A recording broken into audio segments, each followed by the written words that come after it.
Yeah, that doesn't look too bad. Ignore the cactuses.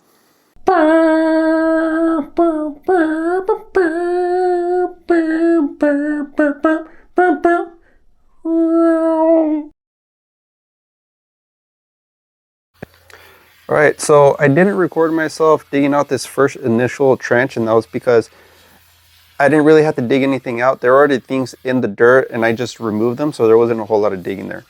But as you can see what I'm doing in this other part, there's a brick laid down on the ground, and that brick is how wide I want the trenches to be.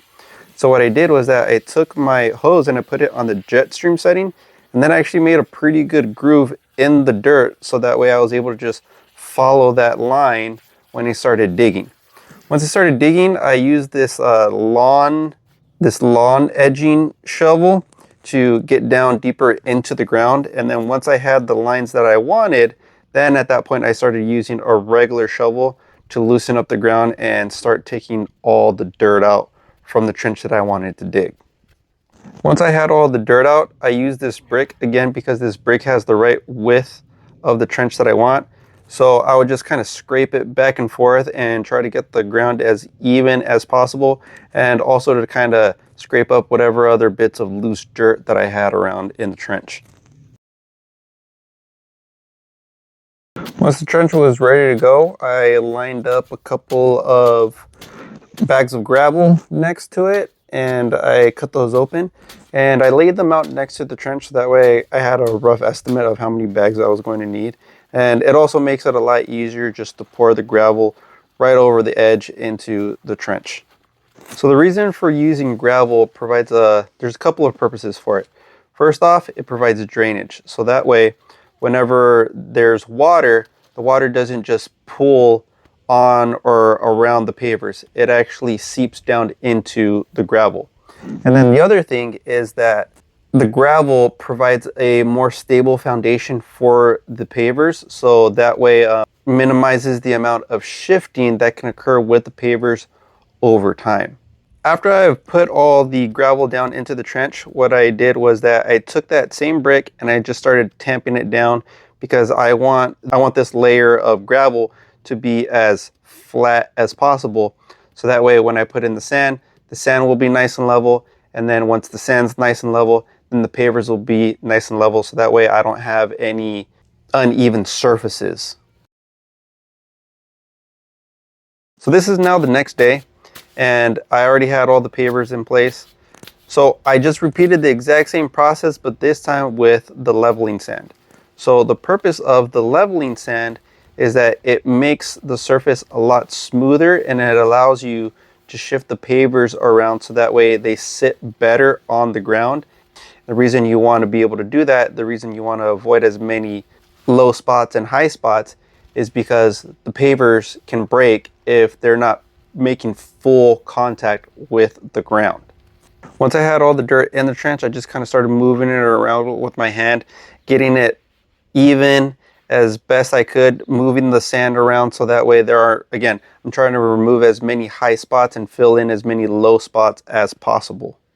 And then I used the brick to even out all the sand as well, and I would just go back and forth with the brick, trying to fill in as many low spots as I can. And if there are any high spots, the brick would move those bits of sand around until they eventually fell into the low spots.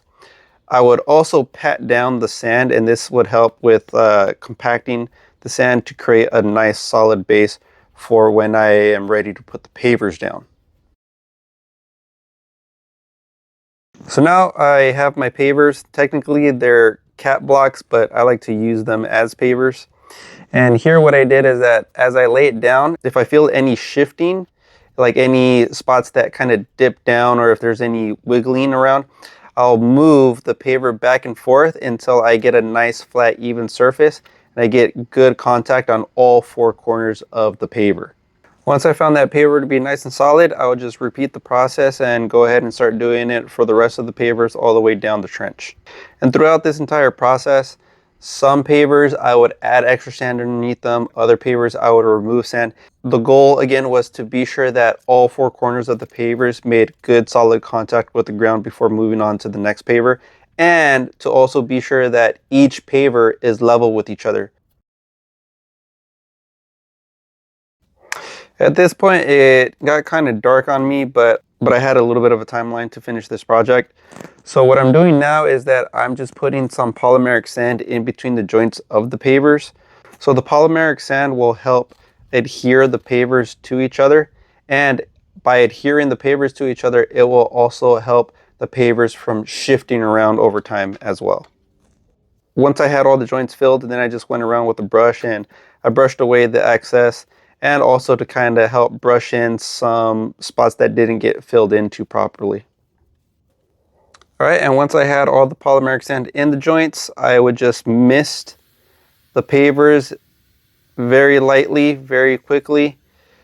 I did this several times. The instructions say to keep watering the polymeric sand over and over until the polymeric sand is no longer able to absorb any water.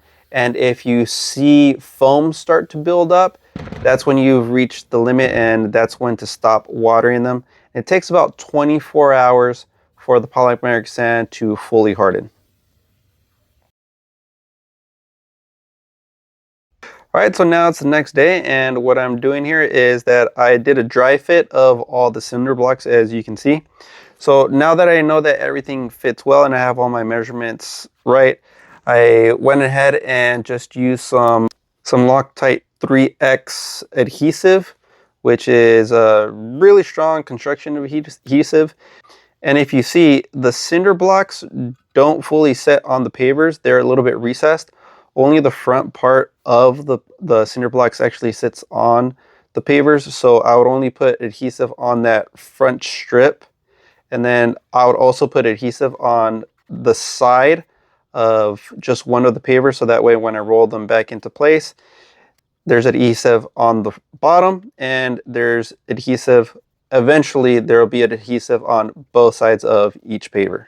And so I'll just repeat that pattern over and over again until I had all the cinder blocks glued in place. So it got dark on me again, but I really wanted to finish this project on this night. I didn't want to spend another day on it.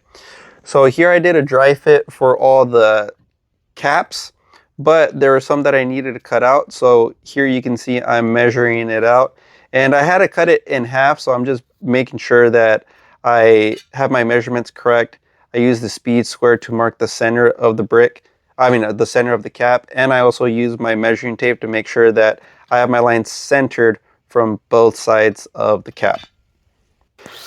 Then with my circular saw, I used a Diablo masonry blade, and this thing cuts these caps super smooth. It's a really good blade. I really recommend it if this is something that you're trying to do.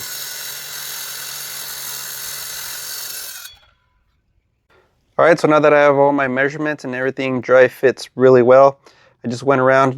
I used the same adhesive as I did earlier.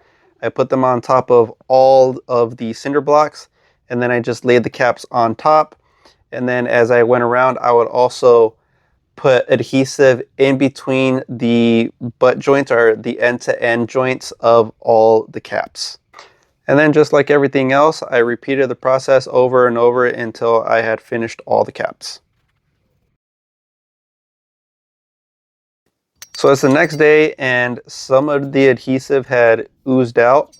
So what I did is I just took a chisel and I just started chiseling these bits away. The fastest thing to do would be to use a grinder, but I didn't feel like taking out any power tools for this. It's not that difficult to do it manually by hand this way. What I actually found is that if you use the back of the hammer, it scrapes off these pieces pretty well. So there's one thing I wasn't able to record myself doing because my battery died on me, was that I ended up putting these bricks here. Now the reason I did these bricks as opposed to these pavers and cinder blocks is because of the cactus. The cactus sits too close to the lawn. I don't have enough space to put a full cinder block. As you can see, how if I were to put a cinder block here, it would cut into the cactus.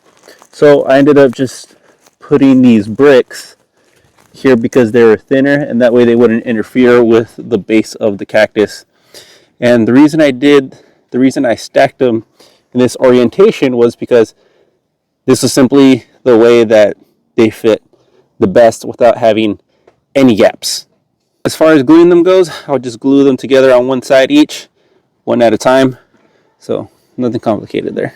Let's see, and as you can see, plenty solid. And there is the finished product. I know it doesn't go down all the way, but that's because that left side of my lawn, I have a different project in mind there. But at least for now, I think that looks pretty good. And it also matches up the raised flower bed that I actually made last year. So now there's a flow and a coordination with the pavers here. So hopefully you guys have liked this video. This has been Household Journeys. Take care, people.